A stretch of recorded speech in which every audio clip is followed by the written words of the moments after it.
Welcome back to Andy Cooks, and today we are talking about carving your Christmas lunch. So we're going to carve this turkey, some roast beef and a ham. Let's get stuck in. Starting with what you're going to need. So you're going to need a knife, preferably a thinner blade rather than like a big cook's blade, but that will do if you've got one, and ideally with a little bit of flex.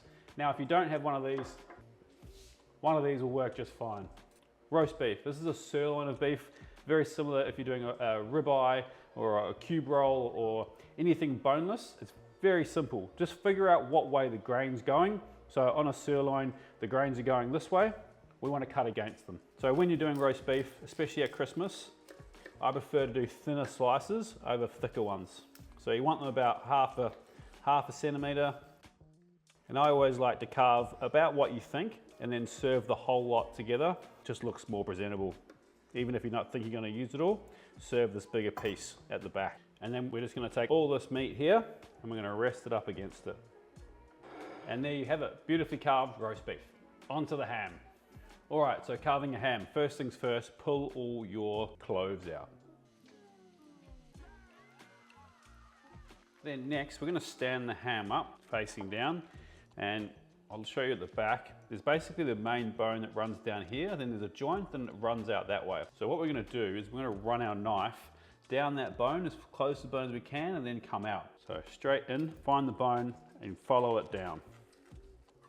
There you go. This stuff here, there's a couple of ways you can go about it. You can either carve it straight off the bone, or I prefer just to have more slices like this that you can then carve. And once you've got the bigger pieces of meat off, this stuff all keeps really well, makes great sandwiches. So what I'd actually do is probably take this big lump off, leave this bony part together, and then present it. And then you can deal with this once your lunch is finished. And then these bits are super simple. Just slice it down like that.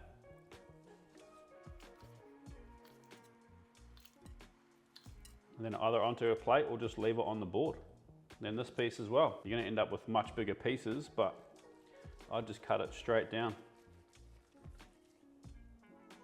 Then you end up with these beautiful slices of ham with a nice glaze on the outside and lots of flesh in the middle. And there you have it. Super easy way to carve a ham. Now let's get to that turkey. All right, time to carve this turkey. So get it on the board. Now you're going to take the legs off through here. What we're going to be careful about this is you want to leave as much skin on the breast as possible. So get right down into that joint and it should just pop away. Just like that. Then run your knife up there and that whole thigh should come away. Let's get this other one off. Pop it out the joint. Run your knife up it. So the legs, we're going to run our knife around and keep the drumsticks whole. Just like that. So you get 2 drumsticks. And then I like to shred the thighs. So pull the meat off the bone. And then just run your knife through it. I'm going to pile that up on the plate.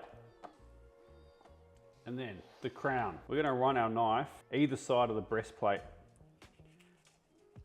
And then we're going to follow the rib cage all the way to the bottom.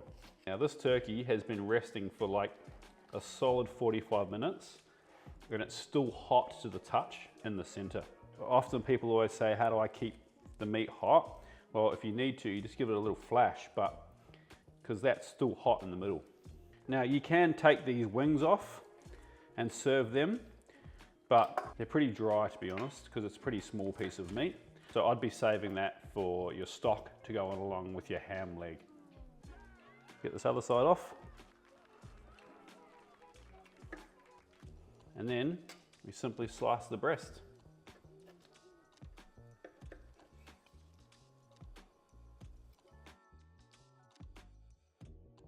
And there we have it. Super beautiful turkey, still nice and moist, and the skin's still intact.